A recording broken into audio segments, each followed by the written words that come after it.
We do, however, see the side of Team Coast is grouping up like they maybe want to respond to this one. We'll have to see what the final movements are here. Chaox is still hanging out, defending that tri-brush. He's going to know if anybody steps in there. He steps back out, does spot the team coming in. So Velocity know that they've been spotted. They know that their trap is sprung a little inadvertent, or a little prematurely, rather. They're not going to find anybody. And after about 18 casts of recall, I believe most of them are going to make their way back to the base. I got a little bit confused about that. I can understand stopping a recall if you want to time it with your team. That's the thing you should do, especially at level 1s. When you're going to recall, sync it so that your entire team goes back at the same time, so there's not like that last second straggler. But they didn't sync it up, they just kept spamming it, so I guess having a little bit of fun. They thought they might have been on a ward as well, as that is normally a very often warded spot. The Coast War was actually somewhere else, but if you look at the vision across the map, Velocity now have a lot of vision on the jungle. They can't actually spot out whether they're going into a 2v2 or a 2v1. We don't know if there's a lane swap coming out yet. As you can tell, Velocity thinks that they might have been invaded on, as they send their entire team to the top side jungle. Absolutely, and pretty much the only information that Coast have is that the AD carry and support are probably not going to the bottom lane, given that they're up here. But they could find their way in the mid lane, they could find their way up to the top lane. And right now it looks like they may actually be making a long pilgrimage down to the bottom lane as they continue hiking on their way down.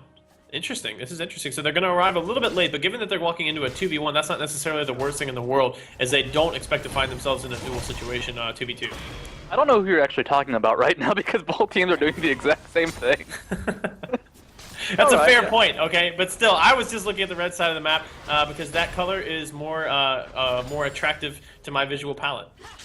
Alright, well, we can see ZionSpartan now in the bot lane, going to take a ton of damage.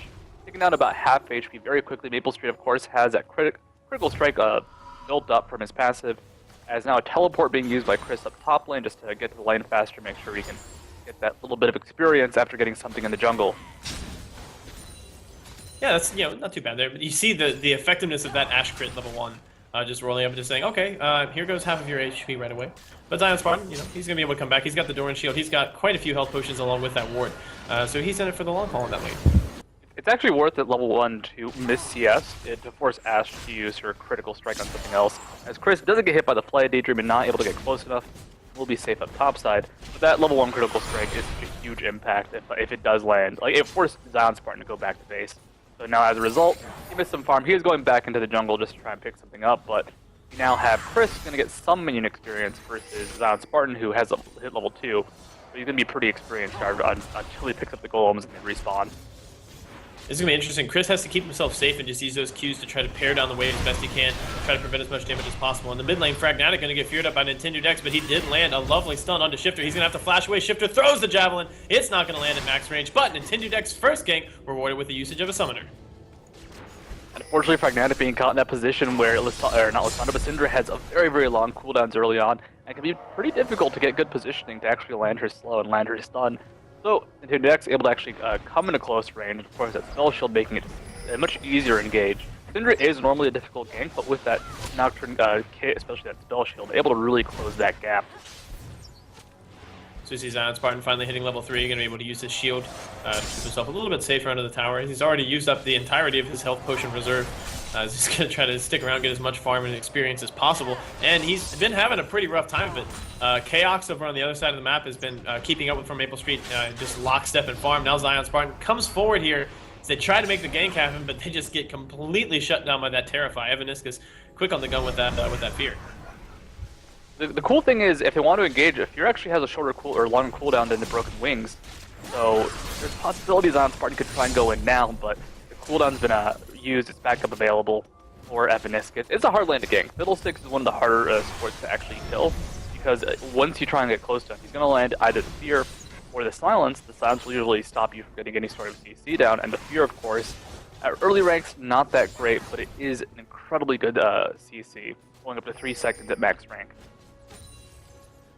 So, up in the top lane, people still just farming. It's been a relatively passive game apart from that one appearance from NintendudeX, as he's actually looking for a little counter-jungling action, as he recognizes that Jarvan is up in the top lane and has been kind of stuck out for the entire time. And as you mentioned before, Nocturne is going to be looking to get a little bit more farm-intensive early game going on, rather than applying as much pressure to the lanes as you would maybe expect from a Jarvan.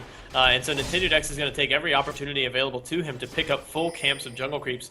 As you saw, he was just able to take away the Wraith camp there from, or excuse me, the Wolf camp there from NK Inc. And it's not the biggest deal. Of course, Jarvan's still topside getting experience. He actually will outlevel NintendudeX, but this means that Cris is putting a lot of his own experience, and ZionSpartan is still able to at least get something in his own jungle. It's hard to tell who's really winning out on this trade. If you look at the overall gold, a little bit more in favor. It's actually now Chaox being initiated on. Chaox getting rooted up there. Daydreamin cancels the flag and drag combo with a beautifully timed play. Trying to get himself back out of this one. Green sparklies all over the place and blue sparklies as well for NK Inc. But he's going to get caught up by the death sentence in the middle of that giant creep wave. The flay's not going to land. He's able to flash himself out of that one as he was in the middle of the entire creep wave. That probably would have been NK Inc. going down for first blood. But as it is, we are still killless at the 6-minute mark. Fnatic hits level 6 in the mid lane, not able to get too much. Now Daydreamin gets the flay, interrupts. Flash play out of Cris. Cris having to flash away. Gonna get caught by the death sentence. He'll go down. First blood goes to Chaox. Amazing, amazing play from Daydreamin. The Glacial Path, of course, if you are CC'd, you cannot activate it. That's going to be a very easy escape for Cris against most supports. But that flash forward, that brief 0.5 seconds of CC, is able to help secure that kill. That is impressive play. That is good use of the Lantern, good use of Thresh's kit as a whole. And that is one of Daydreamin's favorite characters. Him and Fidlestick are definitely one of his top supports. As now ZionSpartan in the bot lane, he's actually able to get some experience, but the tower is taking a lot of damage. Turret up topside should be going down in response though. And the strength of Fidlestick is that ZionSpartan can't really do anything about that. As you see, he steps forward, tries to get some CS, gets feared up, and takes a massive amount of damage. And just like that, I mean, they will probably be able to take down the tower this wave, as they do have NK Inc. coming in as well. But they're already too late to the party. Coast have already grabbed that top tower, they grabbed it the first blood, and now they're heading back to base. Shiphtur takes a lot of damage in mid lane. Fnatic could be going for the kill. Shiphtur immediately cleansing that one out and getting him out of range as he recognizes that the ultimate from Syndra brings so much damage that if Fragnatic had gotten into range for the Ignite and one more Q or even one more auto attack, that would have been a kill. Yeah, most people would have waited for the Ignite to go off in that situation just to try and make it more of a summoner trade. But one tick from Ignite, and the first tick is instant, so you can't cleanse it off, and the fact that you probably would have gotten an auto attack or a Q off, that would have done it, like you said. Very, very good play from Shiphtur. Playing safely. That's something a lot of people will have trouble with. They'll try and hold their flash for as long as possible. This happens a lot in the pro scene. As actually a teleport bot lane. This is going to be a 4-man gank on the 2. Chaox in a lot of trouble here. He's going to get feared up. He's going to get rooted. Going to burn the cleanse though. Uses the 90 caliber net to get himself out of that one before the silence lands. And Chaox, despite the usage of a teleport and so many people coming down the bottom lane, they won't get the kill on a Chaox. Daydreamin on the run. He is not long for this world. That Ashe volley does not land. There's the flash auto attack from frommaplestreet. Daydreamin will go down. He's going to try to turn around and be as rude as he can, but no assist. Did go down to the side of Velocity Esports, so that's 150 gold they won't be getting. 150 gold they won't be getting. That's flash down on Ashe. Ashe, who has no mobility on her own, has to rely on her slow and her own flash for escapes. And now they're going to go for this team fight. Daydreamin is dead, yes, but, well, Chaox isn't there. They can probably pick up the dragon. Still going to be kind of dangerous, though, as NK does take a lot of damage, and a spear hits Evaniskus. Evaniskus and NK Inc. chunked down so very, very low by the long-range poke coming out from the side of Team Coast. They're able to prevent that dragon, despite Daydreamin getting picked off. I mean, it was an interesting gank bot lane. They had a lot of potential. Cris was not level 6, though, so he couldn't try to follow up on a Chaox with his own ultimate. And, of course, his flash was down. The chase onto Daydreamin, that flashback from MapleStreet, that's a long cooldown. That's a really long cooldown to use to just try and get the assist. And, of course, they could have tried and stalled it out. They could have tried to chase him down later. But, I mean, it was a summoner burn to get just the kill gold, not even the assist gold, unfortunately, as mid is being pushed in, and NintendudeX should be able to pick it up. More auto attack from Shiphtur, that'll do it. Shiphtur gonna have to get himself back out of this one, does get stunned up there. Evaniskus trying to get in range to the fear, will not be able to do so. Shiphtur just gonna pounce himself back out of that one and he'll be nice and safe. So, Coast are leading in the global objectives as they're up 2 towers to 1, and they did prevent that dragon being taken. So all in all, they've got to be pretty pleased with the way this game has opened up. Definitely a lot of map control. The dragon's still available to them. They can still go for that team fight. MapleStreet has his ultimate now, and they have to worry about initiations from him in the bot lane, especially now that Chaox has used his cleanse. It'll be very, very easy for Jarvan, which NK Inc. is now actually in the bot lane, to just follow up and try and pick up a kill.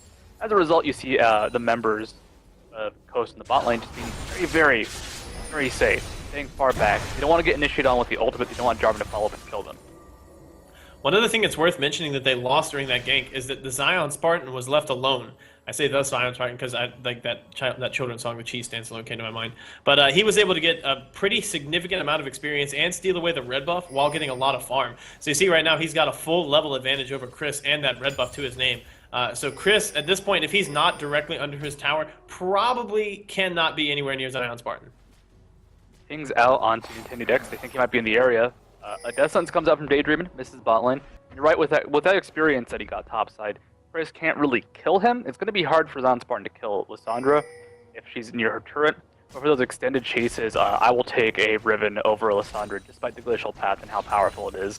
Just because Riven moves so much quicker in the early game, where people pick up boots too. However, no boots on ZionSpartan means that it's mostly going to be a farm lane unless he sees that perfect all-in opportunity. So see a ward placed down in the lane, both to keep an eye on Shiphtur's roaming, and also because Nidalee is one of those champions that loves to duck behind a wall and then throw out a javelin. Despite that ward being there, Fragnatic did get chunked. It looks like he wants to head on back as he has no tower there to protect him, and does not want to find out what happens if NintendudeX jumps in with the spell shield to block the push. It's hard to dive a Syndra underneath her own turret just because she has so much output and so much damage.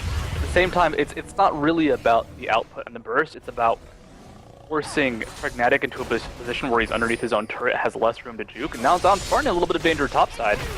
ZionSpartan gonna get locked up. So much damage coming out. There's the root as well. They're trying to chain their CC perfectly. There's the Cataclysm, but ZionSpartan immediately uses the Valor to get himself back out of this one. Does not have his flash available. Already burned it. NK ain't gonna flash forward. Gets the last auto attack down and picks up the kill. Down in the bottom lane, Evaniskus is gonna get melted. NintendudeX picks that kill up as the Team Coast, now it's apparently a habit of mine, Team Coast will chase Velocity Esports off this tower and then kill it. Of course, the ultimate not used bottom line, just some good aggressive placement with that Lantern. We've seen it time and time again. If Daydreamin gets a Lantern down, he is so successful at setting up kills as my dog is freaking out. Dog's freaking out aside. Velocity Esports grouping up in the mid lane. They're going to try to take down this mid outer tower. But in response, Team Coast moving in onto the Dragon. Velocity look like they might want to contest this. The Hawk Shot will reveal them. They see the Dragon HP. It's getting down quite low. It's almost in the range. NintendudeX uses the ultimate just to obscure vision so they can get themselves out of this one. NintendudeX gets the smite, and the team gets out with the help of the Lantern from Daydreamin. Apparently the dog is still freaking out, so make sure you keep the Frankers coming in the chat. That's wonderful. ZionSpartan gonna try to do what he can to keep this tower alive, but he's not got a whole lot to him at this point, as he's a melee range champion against three people who have a lot of burst. They will be able to take that one down. Velocity still lagging behind one in the tower count, and the first dragon of the game did go over to the side of Team Coast as well. So that's gonna be good for a 2,000 gold advantage here as we hit the 13-minute mark. Overall, CS numbers are actually pretty even across the board. A little bit more going towards the coast, but with some of the early game fights, with a lot of the time being used in Velocity's longer chases, it's not that bad. They could actually be much farther behind than they currently are. And 2,000 gold lead, we've seen it before. It takes one good fight. It takes just a turret being pushed by minions to catch that back up. And now, if ZionSpartan wants to hold that top side turret, he's going to spend a lot of time there. This gives a chance for Cris to roam and use that teleport. However, Cris is behind by 2 levels. He's going to have a lot of trouble actually trying to fight off ZionSpartan at this point. So we're reaching that point where Riven, she's just going to be such a powerful beast topside that it's going to require at least 2 people to take her down, and Cris can't really fight her at all if the minion wave is not right in front of her turret, just because if ZionSpartan isn't facing turret damage, he's just going to kill Cris, or at least force him to take a lot of damage before that glacial path activates. So you see Cris up in the top lane. He's yet to complete, I mean, any sort of item. He's got the Sorcerer's Shoes, which, as you mentioned before, are pretty crucial against Riven, as she's so very difficult to run away from unless you have an extremely high move speed. So, I mean, that makes sense as a first item pickup, but, I mean, you look at some of the members of Team Coast and what they've completed. There's a Bloodthirster done on Chaox. There's an Athene's Unholy Grail done for Shiphtur. The Tiamat, and there's the Vamp Scepter as well for ZionSpartan. I mean, it just seems like there's so much more power coming out of that as Shiphtur says, no, Fragnatic, you can't even farm the raids. I'm going to take those away from you, too. In any case, I mean, it's worth pointing out that Fragnatic is still leading in the CS across the map. He's been using that Syndra extremely effectively to just chunk down creeps and move around and maintain control as best he can. We see Team Coast running through here. Daydreamin has completed his support core item build. frommaplestreet going to get hooked. There's the flame, not going to land. frommaplestreet is able to flash over the box, and that plus the ignite will not be enough to pick up the kill there. The barrier coming out, though, so both summoners down. The arrow going to get tossed back out, but there's no follow-up initiation. Chaox eats the arrow, but he's just going to get Dark Passage back out of that one. And the blue buff did get stolen. NintendudeX is going to be wearing himself a fresh pair of blue spinny books. They're looking good, having that reduced cooldown. Now, the question for Velocity is, how do they come back into this? How do they try and take control of the map again? First of all, Cris has to be very cautious topside because he's on Spartan just going aggressively. NK is there to back him up, though, but Cris taking so much damage. ZionSpartan runs out of mobility, and Kane comes back into this one. The Valor going to try to get himself back out of this as far as he can. There's the knockout coming out. ZionSpartan going to fall. NK picks up his second kill on a ZionSpartan in this game. We see Shiphtur trying to roam up into the lane, but was not able to get there in time. NintendudeX couldn't get in range for the ultimate in time. And just like that, Velocity Esports, they picked themselves up a nice clean pick. That was close. That was actually really rough because ZionSpartan almost got the ultimate up onto NK, which probably would have picked up that kill. Also, I don't think Zion expected Cris to get trapped in the rage cage with him, so he didn't try to apply any pressure. He didn't try and go on him at all. And had he actually gone aggressively more onto Cris, he still probably could have picked up that kill. So if Cris can stay a bit, or not Cris, but ZionSpartan can stay a little bit safer, he's in that position where he just has to aggress on a Cris for a couple seconds. One or two auto attacks off with some of the broken wings damage, and then he can back off, and Cris has to either sustain in the back and just wait it out, or he can move forward and try to fight him, but Cris will just die to ZionSpartan's damage. It's a weird matchup in the sense that ZionSpartan really has a control over it, but if he ever goes in for an all-in at this point, he's going to get punished very hard if NK is in the area at all. Alright, so we see right now, frommaplestreet has 124 CS, so he's only falling a little bit behind. Generally speaking, Caitlyn's going to come out pretty far ahead in the laning phase with CS, but they did find themselves in the 2v1, so that's maybe a little bit less relevant in this game. We've seen, in the past, Velocity seemed to live and die by frommaplestreet's performance. So tell me, Studio, he's down by 10 CS, he does have one of their 3 kills. I was going to ask if that's going to be enough. We see Cris and ZionSpartan at it again, and NK still hanging out up in that top lane. ZionSpartan getting as much damage as Cris can afford to put down without getting back into range. Just trying to throw down Qs and keep ZionSpartan slowed so that NK can continue auto-attacking. NK's red buff going to run out. ZionSpartan's going to turn back onto this one. We see the burst damage coming out there. He is not going to be able to pick up that kill. Meanwhile, in the mid lane, Chaox drops the ace in the hole. Going to take Evaniskus down a little bit. It looks like Chaox just wants to find some free time with the tower. Action all over the map, but nobody falling down. I mean, well, a lot of the action was in that 1v2, and you could tell ZionSpartan was ready to kill NK had he stayed around. The problem with MapleStreet is that he's not really playing a hard to carry necessarily. Ashe does scale pretty well into late game. She has really good base stats and 600 ranges, and nothing to stop that. The issue is, because she's not going to have as much mid-game impact outside of her ultimate, it's a tricky situation. And actually, here comes that ultimate. Here comes that ultimate. Chaox burns the cleanse, takes so much damage coming out here, but the reduced CC duration going to get him back out. The box comes down. Cris taking down very low. NintendudeX looked like he might be the first to fall. No! Flashes over the wall. Fragnatic flashes after him, drops the ultimate. He picks up that kill, but here's ZionSpartan. ZionSpartan onto Fragnatic. See the Nocturne ultimate coming back out, but he's just trying to get himself disengaged from this one. It looks like that will be the clean disengage from the fight, and it's going to be Velocity Esports picking up 1 for none. Nice ultimate from Cris and MapleStreet. Even though it was all using Chaox and Chaox was actually able to get out of it, it's still enough slow from the follow-up from Cris' ultimate. It's still enough. There's actually the re-engage coming out. Trying to go for Chaox one more time. Knows Chaox has no summoners, flashes forward, going to try to get the pop-up there. Shiphtur going to be the one who actually stands there running the front line. He's going to try to get out. Cris comes in with the teleport home guard. Chaox going to get locked up. Fragnatic picks up that kill. They're trying to continue the chase onto Daydreamin. Daydreamin going to get slowed down by the Q. There's the pop-up. NK grabs up his 3rd kill of the fight with the auto-attack. They know they have that hard initiate. They know if they have that hard engage, even if the cleanse comes out for Ashe ultimate and the reduced CC makes it very short duration. For Cris, they know that just getting out of the fight, getting out of Jarvan, getting out of Syndra is going to be such a difficult thing to do because they have such good range, such good range CC. And actually now, here's the issue. They spend a lot of time mid, topside being pushed in. Fragnatic is there, but ZionSpartan can probably kill him even underneath his own turret. And this is why Coast come to this strategy again and again and again. It just applies so much pressure, and teams, generally speaking, can't come up with a good answer to it. We see right now Velocity trying to take advantage of the opportunity to grab themselves up a dragon. The rest of Team Coast grouping up. Evaniskus taken down to almost nothing. We see Cris uses the ultimate on NintendudeX. That dragon will get secured by Velocity. We'll see if Coast want to try to get back in onto this one. NintendudeX doesn't have the ultimate back available. At least it doesn't look like it on my screen. Shiphtur trying to step forward. Wants to get the flash. Does get the flash javelin down. Evaniskus falls to a beautifully placed javelin from Shiphtur. Now we see ZionSpartan going in on a Fragnatic up in the top lane. Bursts him down before he can do anything about it. So much damage here from MapleStreet having to use the ultimate just to try to create some space so that Shiphtur can stop throwing javelins into his teammates. Will just barely be able to do so, but we see Team Coast, despite losing the dragon, are still maintaining that pressure across the map. They're going to have 3 members up. They can try and send from MapleStreet top. They can try and send Cris top as well. They can actually hold off ZionSpartan. But the issue is they've already almost lost their top inhibitor turret. It's down to about 400 HP. It can be very easy to push. And ZionSpartan, we've seen him time and time again. He's not going to leave that top lane. This is this weird situation where, yeah, they picked up the dragon. They picked up a turret. They picked up a little bit more of the map. Because ZionSpartan is at ever threatening presence up on the top side, they lose so much more. Now they're going to have, you know, a 10-second reaction time, a 5-second reaction time, try and get topside to make sure ZionSpartan can't push down that turret. Essentially, the way Coast plays this game, whichever lane ZionSpartan is in, the more damage the turrets take, the more damage he gets towards that inhibitor going down, is all that really matters, as long as they can stay relatively equal on gold, or marginally ahead, because now the rest of the game is just going to be very, very defensive play coming out from Velocity. They cannot leave top at all if ZionSpartan has a wave pushed up. All right, Studio. So talk to us a little bit about gold distribution. So you take a look at the side of Team Coast. They've got 4 kills distributed evenly across their members, plus just the CS and their global objectives, which right now I believe are 5 towers and a dragon.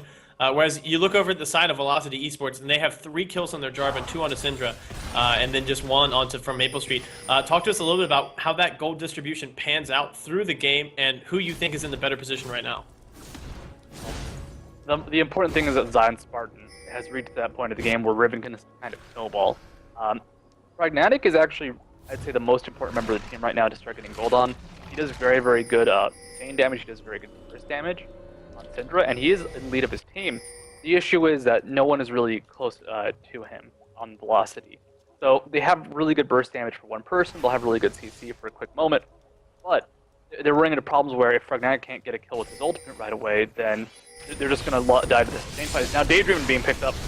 This is the strength of the Ashe. Daydreamin gets locked up from frommaplestreet's able to pick up that kill. Now we see the slow coming down here on the Chaox. He's going to use the cleanse immediately. Pragmatic picks up the kill with the ultimate. Evaniskus using his ultimate to get back in onto that one. But once again, ZionSpartan and the rest of Team Coast able to secure objectives by applying a pressure across the map.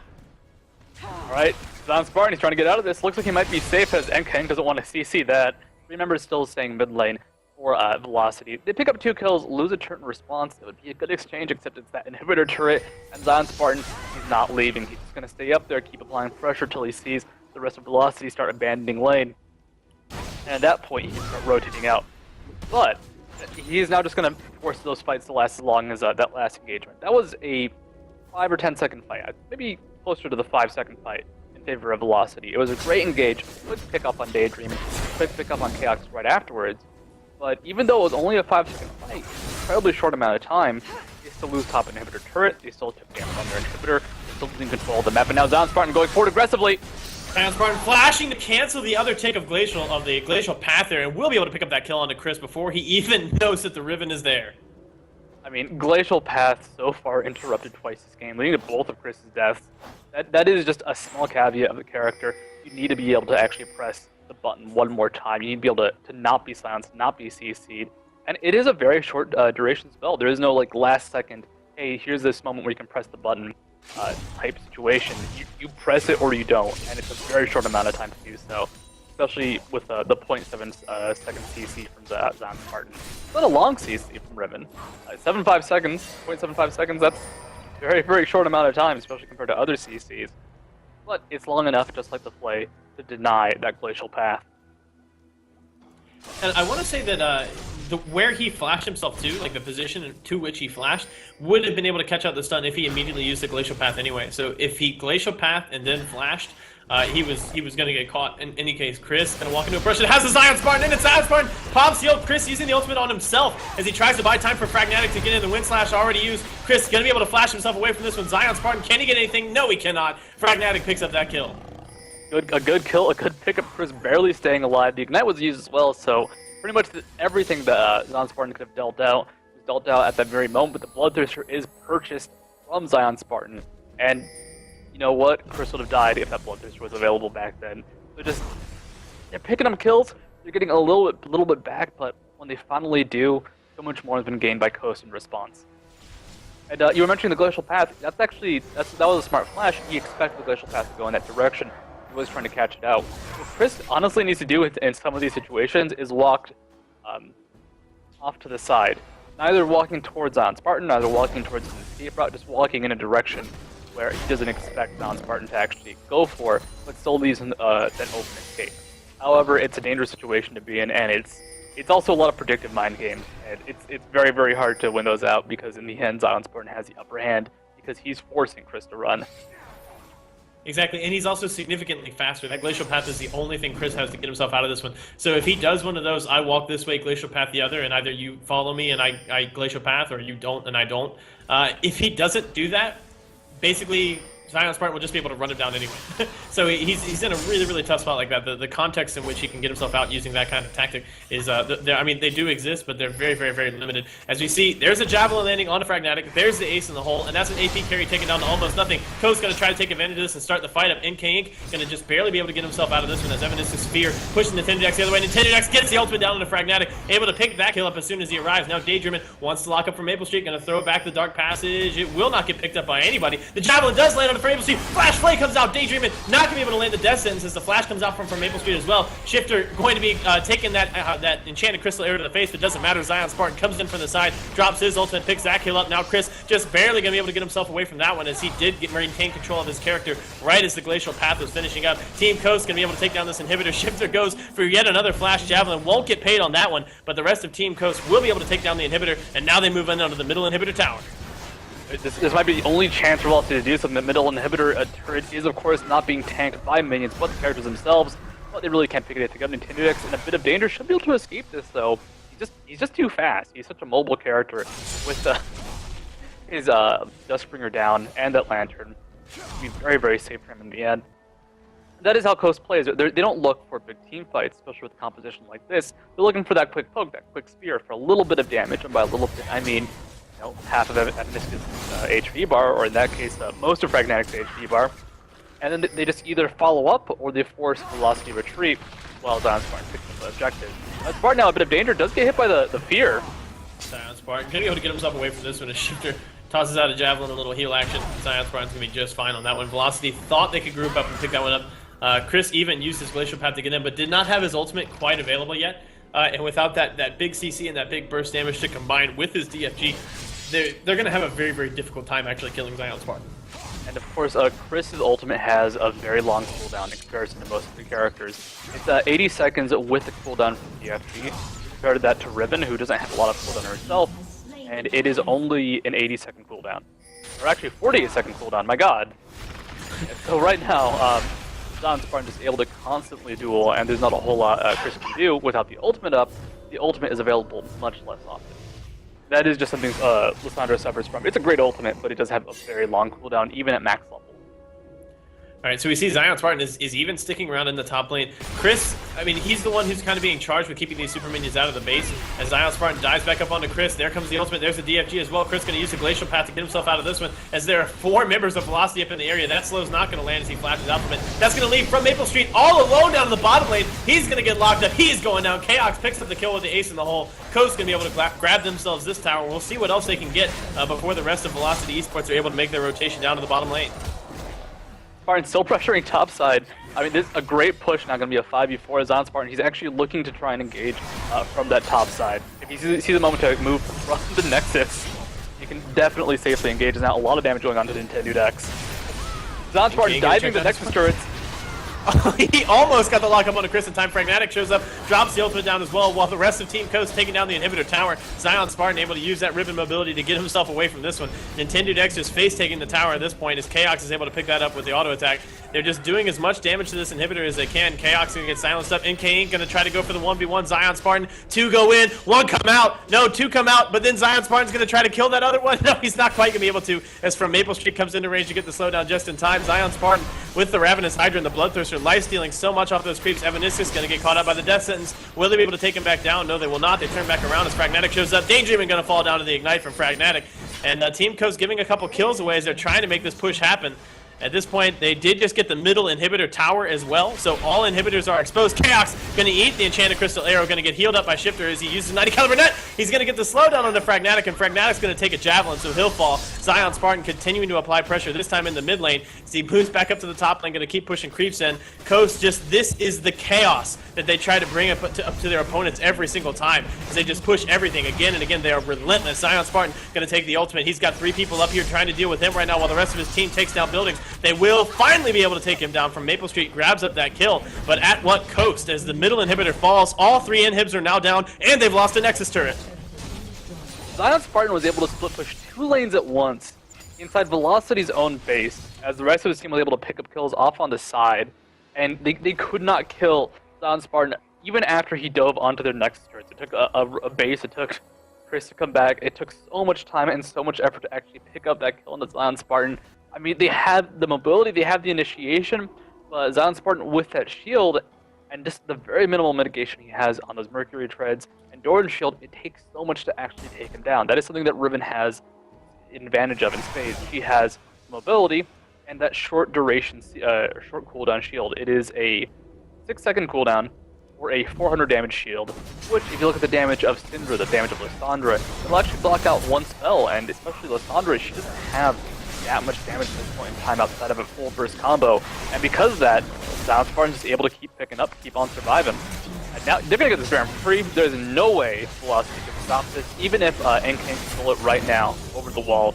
And with those inhibitors all down, 3 inhibs down is tremendous.